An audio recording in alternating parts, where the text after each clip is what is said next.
Alô, São Paulo! Eu sou Valdir Ramos e sou do espetáculo Antes Só Que Mal Assombrado, que está aqui em cartaz no Teatro Ruth Escobar, sempre aos sábados, às 21 horas, junto com a TV Relacionamento. Vem assistir, vem!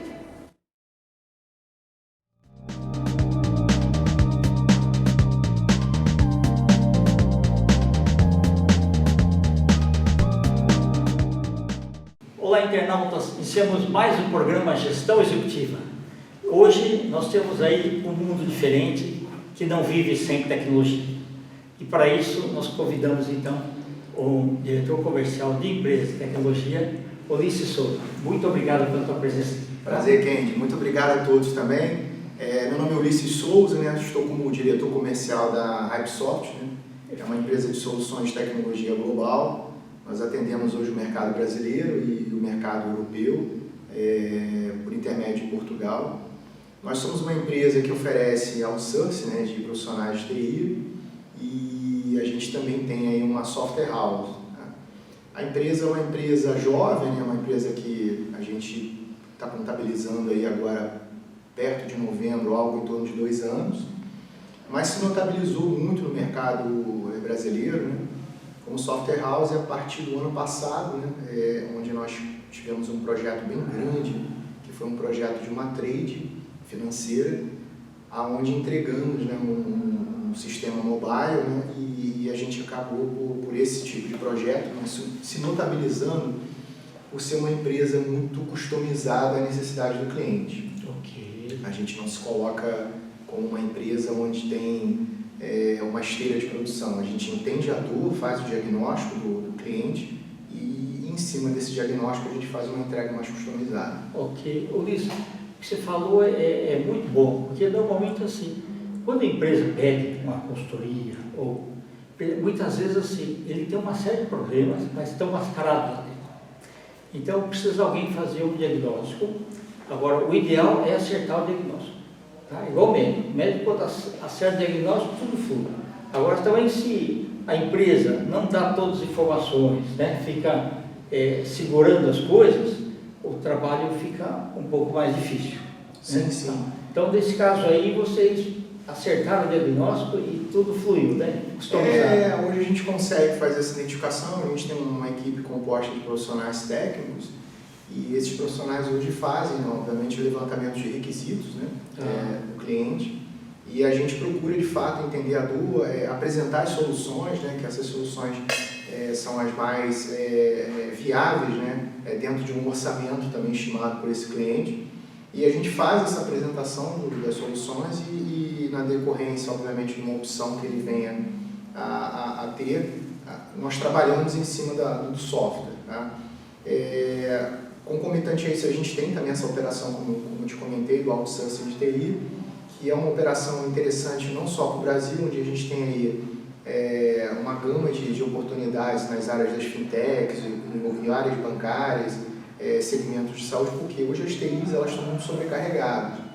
Elas têm profissionais, né, dentro da sua linha, né, internalizada, mas você tem os backlogs, você tem todo o processo de caminhos secundários, não críticos, né, que são necessários, obviamente, para que uma empresa deslanche, né, os seus projetos.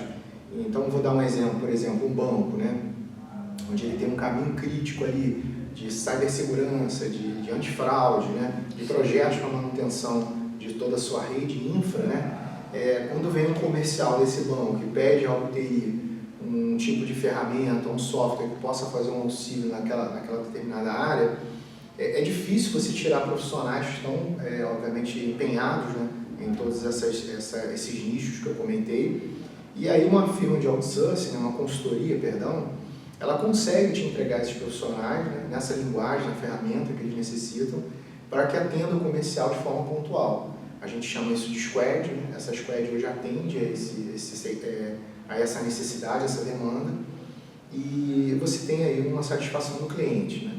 Quando a gente olha hoje para o mercado europeu, a gente também nota, né, uma boa entrada da Hypesoft naquele continente, por conta inclusive da relação do câmbio, né? Você tem um câmbio hoje mais ou menos pareado aí de quase 6:1, então os profissionais hoje no Brasil, né, que de certa forma são bem tecnicamente, né, produtivos, né, eles podem fazer daqui, não há fronteiras na área de tecnologia, né, todos os trabalhos que vêm desses clientes em Portugal. Não só Portugal, como grande parte da Europa. E para eles também é uma boa relação de custo, porque eles conseguem, né, pagar um preço mais justo. Né? O deles é euro, exatamente. Reais, né? Então tem sido bastante desafiador para nós, né, entender esse mercado. Nós estamos lá, mais ou menos aí, nós estamos chegando a um ano de filial constituída em Portugal. Eu tenho ido lá, né, estive agora recentemente em junho, retorno agora em novembro, quando dá um evento que vai ter o Web Summit, e aí nesse evento a gente vai estar fazendo as agendas, olhando os nossos clientes, né, e demonstrando, né, para o continente europeu que a gente está presente ali, né, que a gente tem aí a ideia, né, e a vontade, a determinação de ficar por ali. Entendi.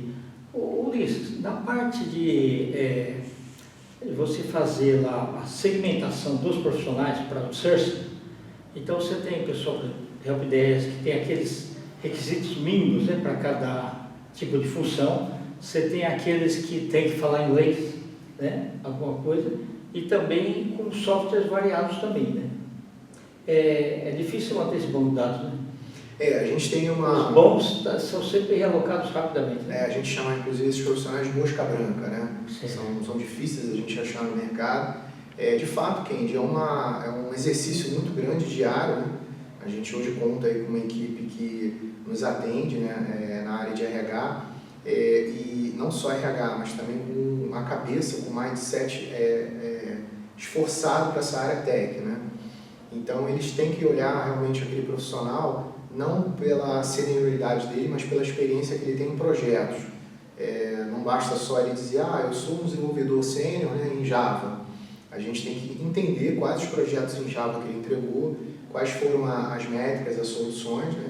E daí a gente conseguir, de fato, empregar ele numa squad, tá? Ou numa squad ou também num time que hoje faz os softwares que eu havia comentado. Ulisses, só que assim, o mais difícil de tudo é assim, você vê aquele monte de currículos, ou no LinkedIn, ou em tudo que chega, é bonito, sim, mas o papel aceita tudo, né? Então, o papel do RH é assim, as habilidades técnicas não tem jeito, ele tem que ter. Só que o duro é ver o comportamental. Então, muitas vezes você tem que ligar para as empresas anteriores que a pessoa trabalhou para ver alguma coisa do comportamento. Isso aí é interessante você levantar esse tema, Kendi. Inclusive, eu saí agora de um cliente aqui em São Paulo, né, onde a gente justamente estava discutindo esse ponto, né? A gente hoje não pode só ficar na questão dos skills, né, desse profissional. Exato. A gente tem que olhar de forma mais abrangente essa questão comportamental. Existem profissionais que não têm fit com as empresas, né? É uma área muito delicada, porque o profissional hoje ele se acomodou em atender home office, ele não consegue, dentro da área de tecnologia hoje, estar presencial nas empresas. Normalmente é um profissional que a gente precisa fazer um controle mais assíduo de produtividade, porque ele geralmente ele é um profissional que ele consegue, em 2, 3 funções, fazer os serviços extras. São profissionais, inclusive, que têm uma carga horária, né, replicada para a madrugada. Então é muito difícil controlar. A gente hoje tem toda uma metodologia, né, para verificar isso, mas de certa forma não é só a gente fazer esse contato com empregos anteriores, a gente precisa de fato ter uma análise mais comportamental e eu vou até além, né? E dos entregáveis, né? Dos entregáveis, porque esses são resultados. Esses são os resultados. É isso que vai conseguir, inclusive, me notabilizar na busca desse profissional e uma entrega dele junto ao meu contratante. Ulisses, quando ocorre, você tem, sei lá, 10 profissionais bons alocados em uma empresa, estão lá 6 meses, 7 meses e o desempenho está bom. Aí o diretor de TI lá resolve fazer um convite para contratá-los. Como que você lida com isso? Porque desestrutura, né? A gente tem os contratos, tem que entrar dinheiro com a empresa e tal. Isso de fato, nesse mercado, também é um outro desafio, né? A palavra é essa, desafio, são desafios atrás de desafios, né? E coisas inesperadas, em momentos inesperados, né? Porque é um mercado em que hoje esse profissional de fato é valorizado, e se ele está ganhando hoje, por exemplo, X comigo, né, e condicionado a uma proposta de X mais 2, ele não pensa duas vezes, né? É verdade. Então toda aquela curva de aprendizado, né, que você passa com aquele profissional, que geralmente ela tem no mínimo 90 dias, né? Você vê se perdendo, né? E é difícil essa reposição, né? Dependendo da linguagem, da ferramenta do qual aquele profissional é habilitado. O que a gente tem conseguido hoje reter esse profissional? Com atrativos, né?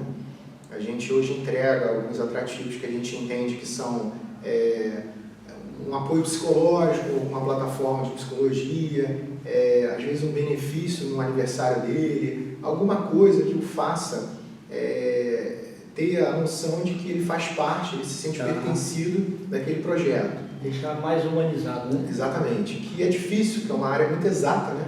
Uma área de tecnologia, uma área muito exata, e você não tem a emoção mais fluida. Na verdade, ele pensa com um número, né? Eu tenho uma proposta, eu vou conseguir fazer 2, 3 projetos ali e vou ter um ganho muito maior. Então, hoje, todas as consultorias, inclusive a nossa, né, a gente precisa hoje ter esse tipo de mindset. Quais são os atrativos que eu consigo manter esse profissional? E aí, através desses atrativos, eu consigo, de fato, essa retenção. Ela não é hoje, Kendi, 100%, mas eu te diria que a gente alcança um percentual bem relativo. Uma coisa que está mudando no mundo todo é o gig economy, né? Ou seja, a economia de bicos, ou seja, trabalho mais informal. Então, na área de TI, dá para fazer bastante isso aí, né? E que você tem também os que vão prestar serviço para você e você aloca para as empresas. Hoje a gente chama esses profissionais de freelancers, né? Isso, perfeito. Os freelancers hoje, de fato, a gente hoje consegue, né, fazer em algumas situações emergenciais, eu recorro a um freela, né? O que não é bom? Porque geralmente um freela, ele tem várias atividades em paralelo. Então a gente não consegue ter uma fidelização, né, que ele vá dentro daquele projeto me entregar dentro do prazo estabelecido com o contratante. Então tem que ter uma supervisão mais efetiva. Exatamente. E aí foge um pouco da alçada das empresas, né, de uma gestão de coordenação. Por quê? Porque é um profissional, como eu te falei, ele fica em casa, ele trabalha como office, né? Ele não consegue estar mantido ali presencialmente no escritório, e o que nos traz muita dificuldade de entender qual vai ser o movimento desse profissional no quesito prazo. Ele não consegue, né, fazer com que aquele sprint, né, que a gente chama, né, ele seja entregue. E aí a gente começa a ter dificuldade de entrega, a gente observa assim, uma certa canibalização do que a gente propôs para entrega. Então, assim, profissionais freelas, eles atendem, mas a gente precisa ter um critério assim, muito maior de seleção de quem vai fazer esse freela, né? E como ele se comporta em entregas anteriores. Porque senão ele prejudica todo aquele ciclo meu de venda, né? Onde eu faço toda uma fidelização do cliente, entrego uma proposta, eu entendo a dor, apresento como e apresento quando. E aí, num dos três, se um freela não estiver comprometido, ele vai deixar um furo. Entendi. Por isso, da forma como a gente está conversando, mas é só fazer isso daí, mas o emocional é duro, né? Sim, é um setor que eu não venho da área de tecnologia, deixar até bem claro, né? Eu sou um profissional que eu tenho quase 47 anos completos, agora em novembro. Fui formado numa área de logística, né? Depois tive um movimento na área de qualidade, onde eu fui auditor. Legal. Depois eu passei por um período em engenharia, né, atuando como consultoria de projetos e coordenação. E tive no BPO, de Contact Center, durante quase 7 anos, e agora em tecnologia. Então foram várias, né, funções, aprendizados nesse período, né, em que eu estou aqui, né. Então, eu te confesso que o mais delicado é a tecnologia, né. Por quê? Porque é um ambiente muito frágil, né? Frágil no que sentido? O limiar, né? O limitrofe, né? Entre o que você promete e o que você entrega, ele precisa ser muito depurado, muito apuradinho, para que você consiga, de fato, se comprometer com aquilo que você ofereceu. É diferente quando você tem engenharia, né? Porque é algo mais palpável, né? Você vê ali, é tangível, né? Na área de tecnologia é intangível. O teu cliente ele te entrega os desejos, né? você precisa materializar aqueles desejos através de um aplicativo, através de um site, através de uma entrega de um serviço de codificação. E isso tem um humano, né? A gente precisa, obviamente, entender quem é aquela pessoa atrás daquela máquina, quem é o desenvolvedor. Sim. Mesmo com inteligência artificial vai precisar de inteligência artificial. Então a gente tem tido esse esforço, né, de entender a persona, né, daquele profissional, para que a gente consiga, com uma certa humanização, ter, né, obviamente, a parceria dele naquele projeto. Então tem sido um esforço muito grande. Em outras áreas que eu passei, que eu tive exercício da minha profissão, a gente conseguia, né, ter mais humanização com aquele profissional, mesmo sendo uma área técnica, mas você tinha dele, né, eu acho que também talvez assim, muito pelas décadas anteriores. Né? Pode ser, porque o mundo mudou. Isso. Ulisses, nós estamos nas instantes finais, eu quero que você volte outras vezes, tá? Eu queria que você deixasse os seus contatos, nós vamos escrever também, mas eu queria que você verbalizasse. Tá. Bom, eu agradeço aí, Kendi, o teu convite, agradeço a todos que estão nos assistindo e reforço aqui o meu contato, né? A empresa que eu hoje estou atuando como diretor é a Hypesoft, né? Nosso site é o www.hypesoft.com.br.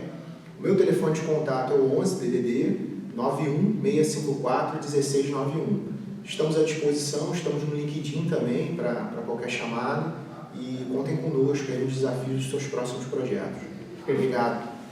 Volte outras vezes, tá? Muito obrigado. Internautas, com os agradecimentos então a esse fantástico diretor comercial Ulisses Souza, nós lançamos mais um Gestão Executiva.